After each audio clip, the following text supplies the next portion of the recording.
Okay, ladies and gentlemen, boys and girls, this is Python's infamous GIL. My name's Larry Hastings. Just for reference, I've been a Python core developer for a number of years. I was the release manager for Python 3.5 and 3.6. As a Python core developer, I'm very much pro Python 3, and I don't look back at Python too much anymore. So this talk is all about the GIL. I'm sure you've heard of it, but when you walk out of this room, you're really going to understand it. This is a talk about everything about the GIL. This is about its history, about the problem that existed in Python, how the GIL solves the problem, the ramifications of that design decision, how it affects us today, and how it might change in the future. But we start all the way back in 1992. So 1992, Python's only 2 years old. It was still changing very rapidly back then. People would give Guido code, and Guido was like, sure, and check it in. Now, there was a new technology in the world of computing back then called threads. Threads are kind of like processes, except they all live in the same memory space. So it's kind of like having multiple programs all able to operate on the same big chunk of data at the same time.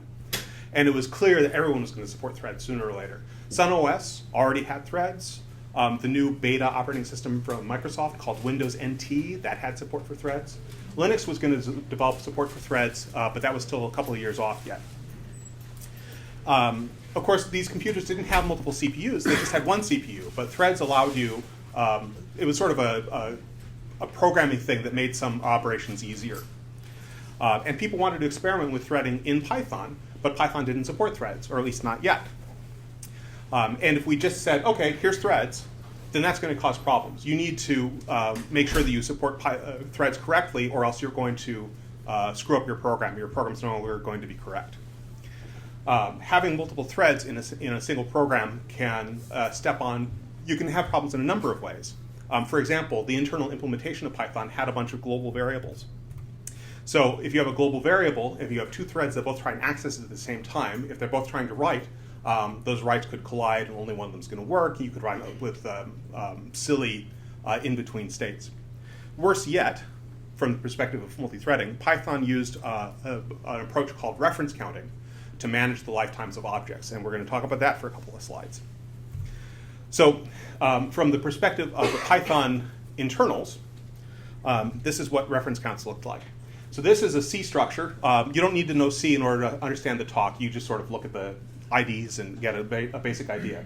But this is the C structure. This is at the top of every Python object in a running Python interpreter. There's only two fields that are required. It's a reference count, ref count, and a pointer to the type. Every object, a tuple, a dict, a list, a set, a frame object, a class, a function, anything that is a Python object that you can interact with in a Python interpreter, in memory is represented, and the first two fields look like this. So this ref count, you can see it's very important. Now, the reference count, the basic idea here is that the ref count is it's an approximate value of how many people are interested in this object right now. How many people are holding a reference to this object? How many people have a pointer that's pointing at this object? How many people might want to use that pointer in the future? And so this number is how many people are interested in it. If the number drops to 0, then nobody's interested in it anymore, and you can deallocate the object and you can free up the memory. So there are two macros in Python. Again, this is roughly analogous to a function. This is a C preprocessor thing, so it's a little weird looking. But this pyinkref, that increments the reference count, and pydecref, that decrements the reference count. And you can see the code right there. It says if the reference count, what this really says is subtract 1 from the reference count, and if the resulting value is 0, then delete the reference, or actually deallocate the object. And that's where dunder-del is called. Now, from the perspective of a Python programmer, you can actually see this. This is only going to be relevant to CPython. It's not relevant to the other interpreters, and we'll talk about that in a minute. But let's say that we have some Python code. We have A, and we've set it to this list. It's an empty list, which we've just created out of nothingness. So inside of the running interpreter, it looks like this. We have this name A, and it has a reference to this empty list. And the empty list reference count is 1. Now, if we run B equals A, that's going to take a new reference to the same list. So we have this variable B, and it's going to point to the same list. And now the reference count is 2. There's actually a function in CPython that allows you to examine the reference counts of objects. It's called sys.getRefCount. And if we call this and we pass in A, we get the value of 3. The reason for that is when you call sysRefCount, you are taking a reference and passing it into the function, and so you're bumping it up temporarily by 1. The actual reference count that's running in the program is 2, but by examining it, you're changing it. So these reference counts change all the time. Now, when we wanted to add support for threading a couple of years later, after Python was first invented, we had a problem. Let's say that we have 2 threads in the system. Both of these threads have access to this object. They both have a reference to this object in the center. And they're both going to drop their references because they're no longer interested in the object. This can cause a problem, and I'm going to show you why. In order to show you why, we need to delve a little bit deeper. So I'm going to take these decrefs and turn them into the underlying C code. But even this isn't deep enough. I'm going to go one level deeper than that and show you the assembly language. Don't be scared. It's really a simple assembly language. But I'm going to walk you through this. So what I'm going to do is I'm going to go through it twice. The first time, the 2 threads are going to do I'm going to do the same work both times. And the first time it's going to work, and the second time it's going to screw up. And the important difference is the order in which we do these operations. So again, I'll remind you, we have an object in the center. Let's give it a reference count of 3. And we're going to drop our references on both sides. So thread 1, load obrefcount into AX. AX is kind of like a variable that's inside of the CPU. This is called a register. So AX, we are setting it to 3. Then we decrement AX. AX is now 2. And we store AX back into the object. Now the object has a reference count of 2. Thread 2 comes along and does the same thing. Load reference count is 2. Decrement drops to 1. Store AX into the object, and now it's 1. This worked. We had 2 threads come along. They both dropped their references to the object. The reference count on the object dropped from 3 to 1. Everything's working. Now let's do it all over again. 1610, the new version of LibreOffice. That was supposed to be a cool-looking transition. Instead, it's a really terrible-looking transition. But now we're going to do the same thing again, but we're going to run them in a different order. And this is the important thing to keep in mind when you're doing multi-threaded programming, is that operations can happen in basically any order. You can run one, and then this one. I'll show you right now. Thread 1 loads the reference count into AX. So does thread 2. Thread 1 decrements AX. So does thread 2. Thread 1 stores it. So does thread 2, but it's storing 2 again. Both of the threads have now dropped their references to the object. The reference count has dropped from 3 to 2. It should have dropped to 1. Now the program is incorrect. If the reference count is too high, as in this case, then your problem is that your object's going to live forever, because the reference count will never get to 0, so it's never going to get collected. It's an even worse problem if you do it the other way, if you're doing it with incref. If you have one of these races with incref, then the reference count number is too low, and that means that it's going to get to 0 too soon, and someone is going to be holding an outstanding reference to this object, and then meanwhile the object's been collected. So your program might crash, or it might get a handle to another object if that memory was reused, in which case it's talking to the wrong object. Who knows what can happen? But you have to be very careful that you get your reference counts right. So obviously, we can't just turn on multi-threading in Python without addressing this problem. Now, there are a bunch of ways to approach handling multi-threading. The traditional way is with locking. A lock is essentially an object that represents who's allowed to talk to something. It's just an object. A lock is really just a way of regulating access. You would say, what you do is you attempt to acquire a lock, and when you've acquired the lock, your code returns. So you call a function that says, acquire this lock. And one of 2 things happens. Either A, it's available, in which case the function returns, and now you've got the lock. Or B, you wait. So we could add locks around all sorts of things inside of CPython. We could add 1 lock per global variable. We could add 1 lock per group of global. We could sort of group them together.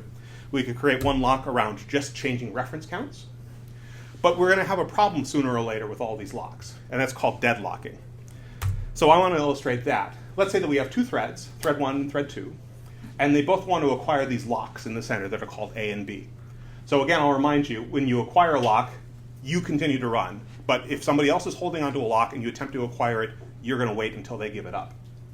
So thread 1 and thread 2 both attempt to acquire these locks, but the difference is that they do it in the opposite order. So thread 1 is going to attempt to lock A and then B. Thread 2 is going to attempt to lock B and then A. So thread 1 comes along, says, and by the way, both of these locks in the center are unlocked right now. So thread 1 comes along, says, I want to lock A. That's fine. So thread 1 is now holding lock A. Thread 2 comes along and says, I want to lock B. Well, that's fine. Nobody was holding lock B yet. And then thread 1 says, oh, it's time to lock B. Well, it can't because thread 2 was holding B. And then thread 2 says, oh, I want to lock A. Guess what? He can't because thread 1 is holding A. These two threads are now deadlocked. They are interlocked. They will never make progress. Your program has now come to a stop, or at least this part of your program has come to a stop. The usual solution for this is just to make sure that you acquire all of your locks in the same order. But sometimes you can't even guarantee that. Sometimes you have no idea that it happened, and you have to debug it afterwards. Having multiple locks is going to lead you to having deadlocks in your program. So, Guido, being the brilliant programmer that he is, in 1992, almost 2 years to the day that Python was first checked into source code control, he added what is called the global interpreter lock. He was adding support for threading. He added support for SunOS and IRIX on SGI. And he had partial support for Mach and Solaris. These are all operating systems that almost nobody cares about anymore. This is the GIL right here. It was checked in on line 114 of ceval.c. That's the GIL. Now, the ironclad rule is there is one lock called the interpreter lock, and it's global, so we call it the global interpreter lock. In order to do anything inside of the CPython interpreter, you must be holding this lock. So if you want to call Python bytecode, if you want to allocate Python objects, if you want to make function calls, method calls on Python objects, anything you want to do, if it has CPython involved at all, you must be holding this lock. Now, that's what the Python global interpreter lock looked like in 1992. You want to see what it looks like today? Boom. Almost completely unchanged. We changed the type. We set it to 0, even though that's implicit. And we added a comment. You're welcome. Now, this is Python 2.7. It's a little bit more complicated in Python 3. I'll talk about that in a minute. But let's talk about the ramifications of this decision to have this single lock that you must hold in order to interact with the Python interpreter. So, first of all, really simple. Simple means it's easy to get right. It's a very simple rule. I don't think anybody has ever really screwed this up. Reference counting is a little bit more complicated. There are some simple rules involved with that, but there's three or four rules. People have screwed that up. I'm not sure anybody has really screwed up dealing with the GIL. Part of that is because we did a good job of sort of baking it into the Python C API. But really, nobody gets it wrong. Also, because we only have one lock, it's impossible to have deadlocks. I mean, of course, it's possible to have deadlocks in the Python interpreter, but the Python interpreter itself will never deadlock because of something it did, because it only has one lock. Now, because we only have one lock, and you hold it for long stretches of time, there's almost no overhead associated with the GIL.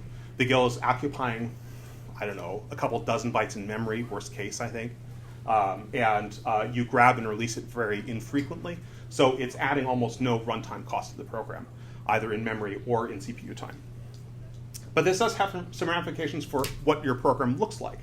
If you have a program that's I/O bound and you want to use multiple threads, guess what? You're fine. An I/O bound program spends most of its time waiting anyway, and so the thread runs for a little bit, and then it releases the GIL while it waits and does something. That works great with programs today. And that's really the case that Python's GIL and Python's threading support was designed for back in 1992. But the problem we encounter is if we have CPU-bound threads. If you have multiple CPU-bound threads in a Python program, guess what? Your program is effectively single-threaded because only one of them can run at a time inside of the Python interpreter, and the others have to wait. So why does it work that you're able to share the GIL around in I/O-bound code so well? The answer is we made a couple of macros for people. It's called py-begin allow threads and py-end allow threads. Inside of these macros, again, this is actually code. I realize it doesn't look like it, but this C preprocessor lets you do crazy things like, oh yeah, you're calling functions, you don't have any parentheses, you don't have any semicolons or anything. These are effectively like little subroutines that are running right in place. And what py-begin allow threads does is it releases the GIL and allows other threads to run. And py-end allow threads, that reacquires the GIL. And so you're encouraged to do this if you're going to do something where you don't need to talk to the Python interpreter for a long time. What constitutes a long time? Well, anything where you're doing a long computation or anything where you're going to be blocking or sleeping. So like, for instance, if you're going to call sleep, good time to drop the GIL. Or if you're going to read or write from a file handle, or if you're going to read or write from a network socket. Those are all good places to drop the GIL. The CPython source code itself is very good about dropping the GIL at appropriate times like this. But, as I said, sharing the GIL in CPU-bound code just doesn't work. That's why people are angry at the GIL. because they want to write multi-threaded programs. They want to have all those threads doing computation. And in Python, your program is effectively reduced to a single-threaded program. Now, there was a little bit of interesting research about the GIL back in 2009. There's a guy named David Beazley. He lives in Chicago, and he gave a presentation at a Chicago area Python users group called Understanding the Python GIL. And he revealed a bunch of things about the behavior of the Python GIL in 2.x that was kind of shocking. So there's this thing in Python, I really should put it on the slide, but I never got around to it. It's called sys.get check interval and sys.set check interval. This check interval, this is a number, and this number represents how many bytecode instructions you're allowed to run in a row before, you know what, it's time for you to let somebody else run. So effectively, it's a number. You got to run this many bytecode instructions, and then you have to release the GIL and let other people run. And of course, you want to run too, so you attempt to reacquire the GIL and start running again. This number was 100 by the time this happened. It was 10 long time ago, back in Python 1.x days. So you're supposed to run 100 instructions and then release the GIL and let somebody else run. So this is a graph of two threads running on David Beazley's laptop. Both threads are CPU bound. We have two CPUs, and both of the threads are trying to run all the time. And they're not switching off every 100 instructions. This one thing that we've called out here, this is 66,700 instructions.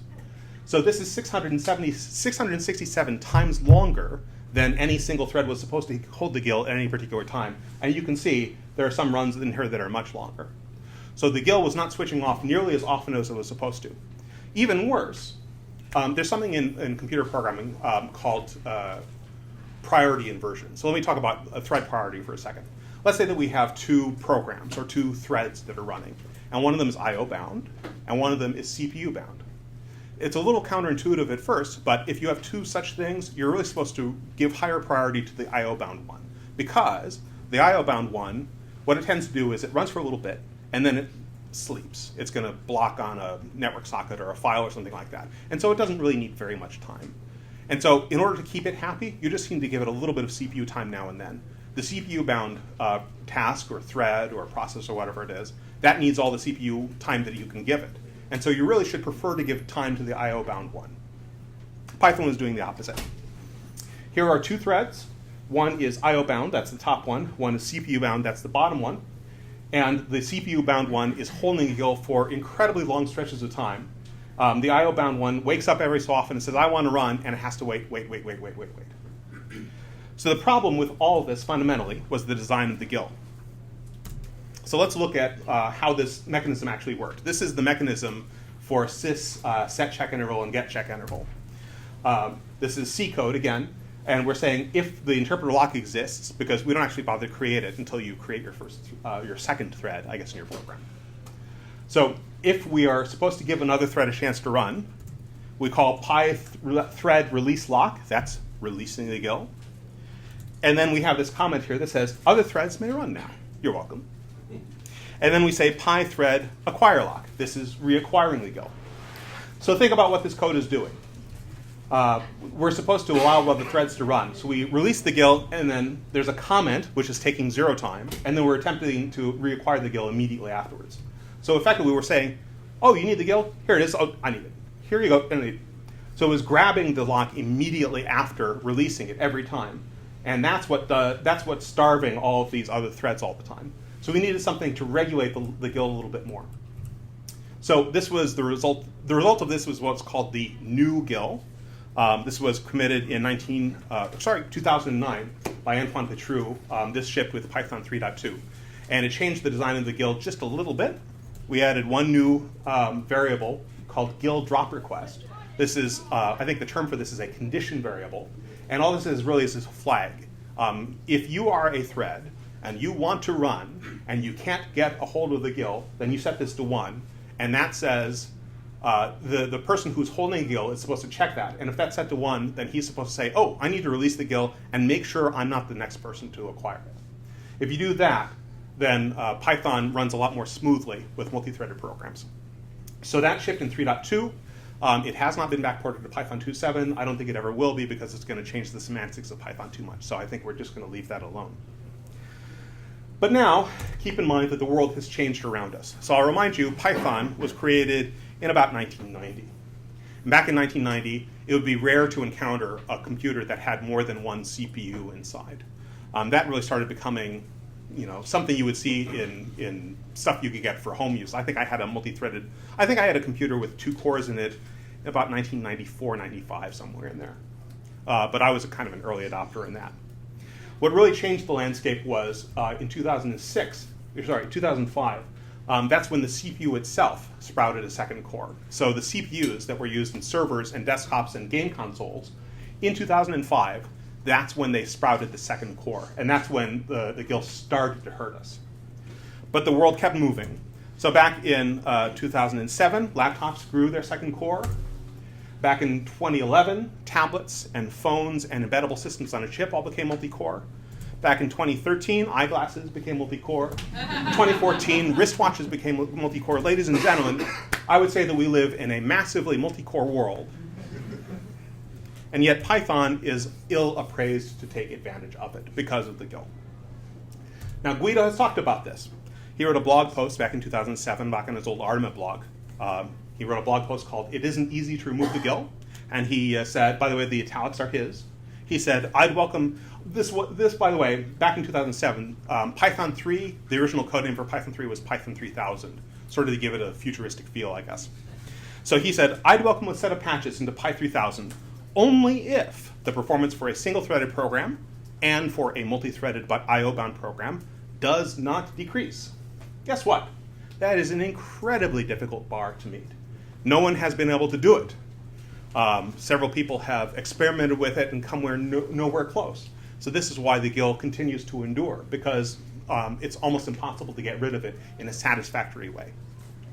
Now, back in 1996, in the Python 1.4 days, there was this free threading patch.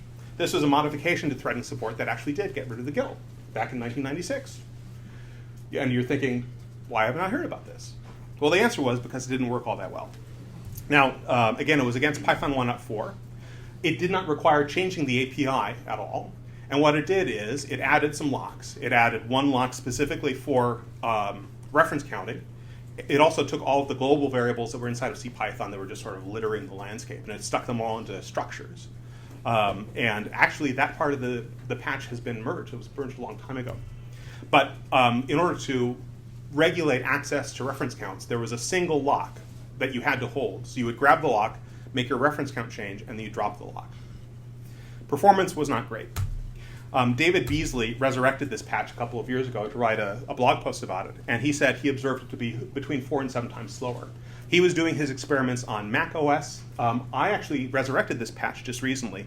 I found it not to be quite as bad as David says. I think maybe the synchronization primitives on Mac OS aren't as good as they are on Linux. But here's what I found.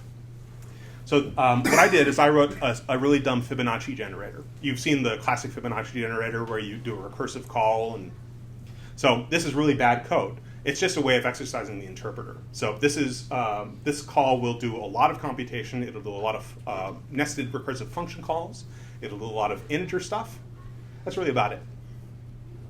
Now, I ran this across 7 threads on a computer that has way more than 7 CPUs available. And I did it both with 1.4 with the patch applied and 1.4 stock. 1.4 with the patch applied with 7 threads took 175 seconds. Without the patch applied, it took 140 seconds. Guess what? It is faster to run with the GIL than without it. That's because of all this overhead of synchronization between the threads. It's so costly that, and the simple fact that you have the synchronization stuff in the first place costs you so much time that it's actually more efficient to run the GIL. So all the people who are complaining about the GIL because they want to take advantage of all the cores on their computer, they don't realize the cost that they will pay, and it's actually less efficient that way. So again, just to make it absolutely dead certain, this does not have a GIL. The patched version doesn't have a GIL, and it's slower. Even more interesting than that, what if instead of using threading, we just ran it 7 times in a row? This is doing the same amount of work as the threaded version, but it's not using threads. The patched version ran it in almost 18 seconds, about a 10th amount of time. The unpatched stock Python 1.4 ran it in almost 5 seconds. Way faster to not use threads. So again, this is not an indictment of threads exactly, it's an indictment of using threads in Python. It really costs you so much that people who say, I want to get rid of the GIL and I'll make my programs faster. It kind of doesn't. It's really hard to make Python go faster because of the way that Python is implemented if you're going to use multiple threads. In case you're curious, if we do this under current Python, this is Python trunk, what will become 3.6 eventually. I just ran these tests. With the threaded version, it only took, it was actually slightly faster than the serial version below, 4.71 seconds. And if we do it all 7 times in a row in one thread, it's 2.19 seconds. Python 3.6 is twice as fast as Python 1.4. You're welcome.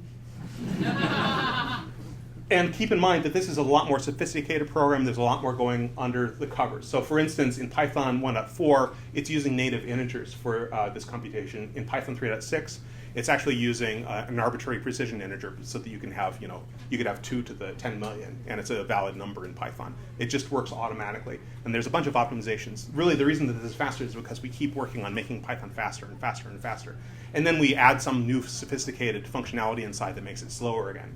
And so we're constantly going back and forth and back and forth. But 2 times faster over 20 years, I'll take it. Now, there are other approaches to trying to make Python go faster. There are modern synchronization primitives. There's a new thing that's called atomic incr and decr. I'm not sure when it first appeared on CPUs. It's been around for a while. But there wasn't support for it in '96. Otherwise, Greg Stein, the guy who wrote the free threading patch, he would have used it. Atomic incr and decr is basically there are CPU instructions that allow you to increment or decrement a memory address as a native integer without any synchronization involved whatsoever. It's automatically self-synchronizing, and it does it inside of the CPU. And it's kind of costly, but it's a lot cheaper than any of these other approaches as a rule. I did some experimentation. I found that it was about 188 CPU cycles, and a normal increment, I don't know, it's probably 4. I'm not sure what it would be on a modern CPU. So it is very costly in comparison with an unsynchronized increment, but it's a lot cheaper than using the lock and doing the work and then dropping the lock. So Antoine Petrou, a couple of years ago, experimented and tried to see if he could get CPython to run with atomic incr and decr. He didn't actually try and remove the GIL. All he did was change CPython so that it used atomic incr and decr instead of unsynchronized incr and decr. And he said, yeah, it works. It doesn't change the C API, so we could actually, if we got rid of the GIL, this part would work and wouldn't change the C API. But it's about 30% slower. So this is take your existing program and just make it 30% slower off the top. That's not counting any of the other synchronization that would be necessary in order to get rid of the GIL. But that's reference counting. Let's talk about other Python interpreters for a minute. Here is a graph of the 4 major Python interpreters out there in the world. There's CPython, there's Jython, which is Python written in Java. There's IronPython, which is Python written in C#, the new language from Microsoft. And there's PyPy, which is, weirdly enough, Python written in Python with a built-in JIT. It's crazy fast. Of those interpreters, the only one that uses reference counting is CPython. The others use what's called tracing garbage collection or mark and sweep garbage collection. I'm sure you've heard of that. That's what Java uses. That's what C# uses. That's what everybody uses to manage the lifetimes of objects. And garbage collection is a lot friendlier to multi-threaded code than reference counting is. So the way of the future is clear. All the cool kids, all the new code is all using a garbage collection. But we're stuck with reference counting, because we can't change it because that would change the C API. I'll talk about that in a little bit more. By the same token, how many of these interpreters have a GIL? The answer is CPython has a GIL. The others really don't. Jython has no GIL whatsoever. IronPython has no GIL whatsoever. PyPy kind of has a GIL. They have a lot that they haven't hold internally to do garbage collection cycles. I think most of the time they don't need it held, and so your multi-threaded code can actually run pretty concurrently inside of PyPy. So let's talk about tracing garbage collection. Could we switch to tracing garbage collection inside of CPython? Well, it would change the API, and actually more than that, it would. It's a harder API to get right. One of the things that's really nice about CPython is it's really easy to work on. It's really easy to write extensions for. And part of that is because reference counting is pretty easy to get right. Garbage collection is a lot harder to get right. And so this would not only change the API, which would break all the existing C extensions, which would make everybody mad at us, but it would also make it harder to write the extensions in the first place. And, of course, harder still to do it correctly. As far as speed, we don't know until we try it. Conventional wisdom is that reference counting versus garbage collection, they work out to be about the same. But we'll never know unless we try it, and I'm not sure that we ever will. But let's talk further. Let's go back to those other virtual machines. CPython is the only one that uses garbage collection. The others use tracing, garbage collection, aka mark and sweep. CPython is also the only one that has a C API. Modern languages, I can't think of any new language that's happened in the last 20 years, apart from Lua, that's really had a C API. Rust doesn't have it. All the Java-based ones, Scala and Factor and all those, they don't have it. Go doesn't have one. In those languages, if you want to talk to a C library, you write your functions inside of the language natively and you call out. You don't write something in C and plug it into your interpreter running. You have one? Ruby actually has a C API. Right, but Ruby is almost as old as CPython is. I wouldn't consider that a modern language. True. Although it does have a tracing garbage collector, mark and sweep, and strangely enough, it also has a GIL. CPython actually has a tracing garbage collector inside. It's only used, it's not used for every object. It's only really used for collection objects. And it's only used to detect cycles so that we can break a cycle and deallocate the objects inside. By and large, CPython is relying on reference counting in order to manage the lifetimes of objects. So anyway, my point in bringing this up is that these other languages are able to do things like reference counting because they don't have a C API. If Python got rid of its C API, then we could switch to garbage collection. But while we have the C API, I think we're kind of stuck.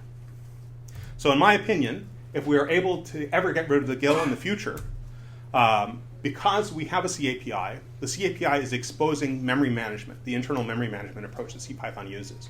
So because we have a C API, that means the C API must embody how we approach managing lifetimes of objects, which means that we must expose reference counting as part of the C API, which means that if we change that, we break the C API and we make everybody mad at us.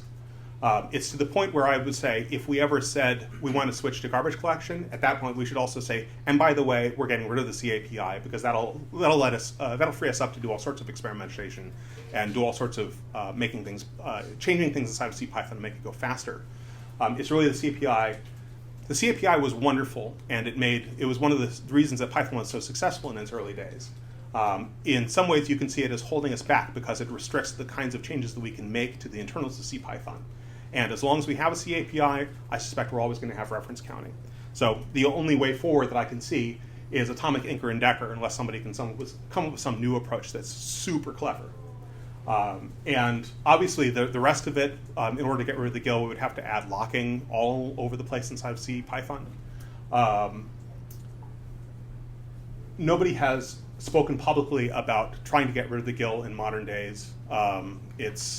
Instead, we write blog posts about how Python doesn't need to get rid of the GIL, you just need to change how you approach computer programming, which is kind of unsatisfying for a lot of people, understandably. But it keeps happening. Brett Cannon wrote a blog post about people who whine about getting rid of the GIL, I think. Maybe that's a little unfair, but that's how it's been characterized. Nick Conklin wrote a blog post going into a lot of detail about getting rid of the GIL and how difficult it would be. Who knows what the future will hold? Anyway, that's what I got. Thank you.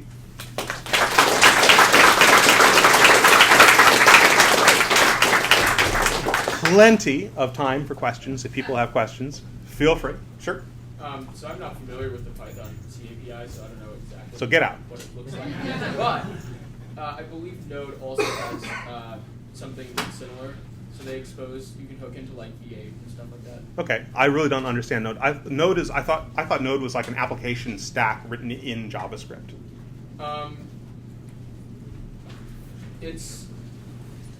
It's more complicated than that. Okay, is there a C API associated with Node? There's a C API, yeah. So you can write. And people write extension modules in Node to talk yeah, like. So usually Usually, the reason that people do it is because it's faster. Yeah. Yeah. So okay, I can talk about that for 30 seconds. So the traditional reason why Python had a C API in the first place at all was to allow you to call C libraries. So that's a way for someone external to CPython to add support for a new library that comes along that everyone wants to call. The other reason you might create a Python extension module is because then you get to write C code, and the C code can be much faster.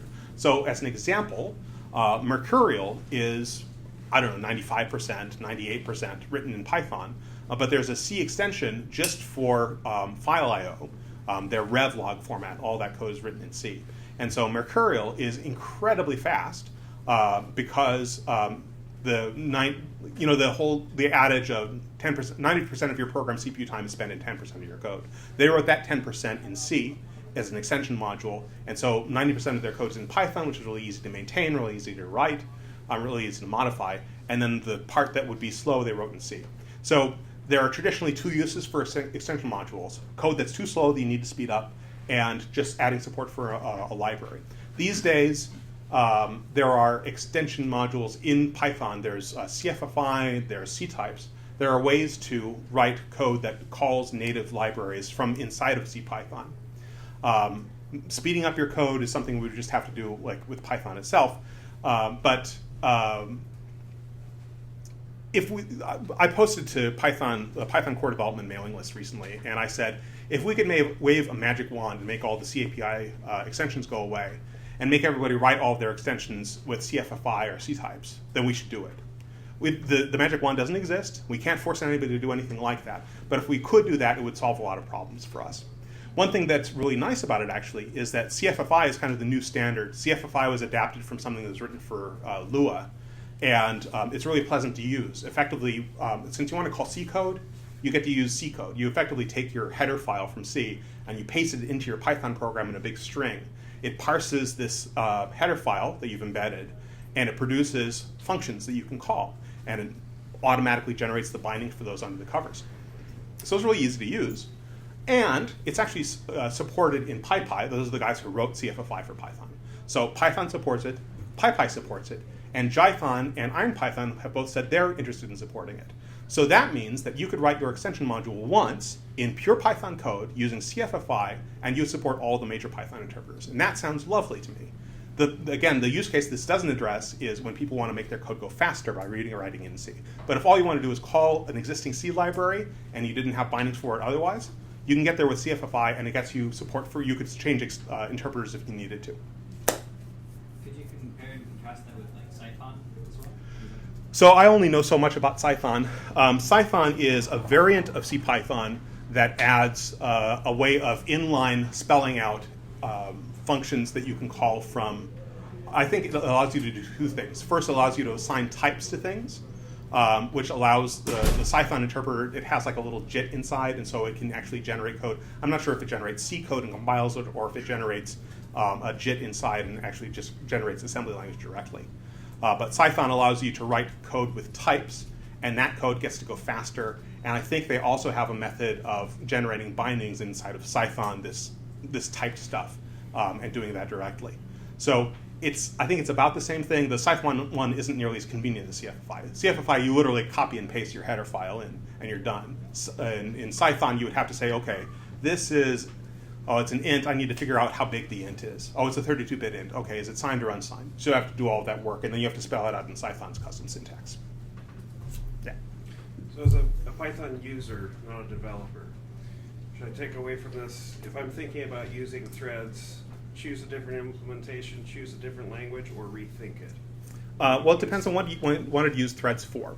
If you wanted to use threads because you had lots of computation you wanted to do, and you wanted to speed up your computation by doing it across multiple cores on your computer, the answer is that won't work in Python today. If you want to use multiple threads because that's a convenience for doing IO-bound programming, works great. So it depends on your use case. And as far as as far as switching interpreters, I find that a little less satisfying just because, first of all, the other interpreters don't support Python 3. Python 3 is a legitimately better language than Python 2, but the adoption has not been as great as we might have liked. And a lot of people are still running Python 2, and all of the other Python interpreters are stuck at Python 2. So Jython is at 2.7. IronPython is at 2.7. I think that might be in beta. I'm not sure if it's shipped. PyPy is at Python 2.7. PyPy is working on Python 3 support. I think it's stalled. The other two interpreters aren't even working on it. So if you want to use Python 3, which you do because it's a really better language, Yes. then you have no choice other than to use CPython, which is good because CPython performance is really pretty good. But again, you're going to be stuck. So what you really need to think about, the traditional answer here is, you know what, you don't actually want to use threads, do you? You want to run multiple processes, and you want to share data across those processes by serializing and deserializing it over, like, local network sockets or something like that. And that can work for a lot of people. I've thought about this a lot. So the real fundamental problem, the unfixable problem in Python is if you have a giant data structure, and for some reason it's not appropriate to stick it in shared memory. So it's a giant data structure and it has to live in local memory because you're using local pointers or something, I don't know. Or maybe you have pointers inside to some external library that's not going to work well across processes. Like, let's say that you're running a game and you have references to vertex structures that were given to you from the Python, from a C library that's supporting your 3D programming. So you have a big data structure in memory. You can't serialize and deserialize it because that's going to be too costly. And you want to run multiple threads. In Python, you're stuck. But if you can switch to multiple processes, it works great. Each process has its own GIL. As I've shown, Python is super efficient when it comes to having just a single GIL. It really does cut down on, there's so little overhead associated with the GIL that it buys you so much just having that approach in the first place. Okay, class dismissed. Thank you.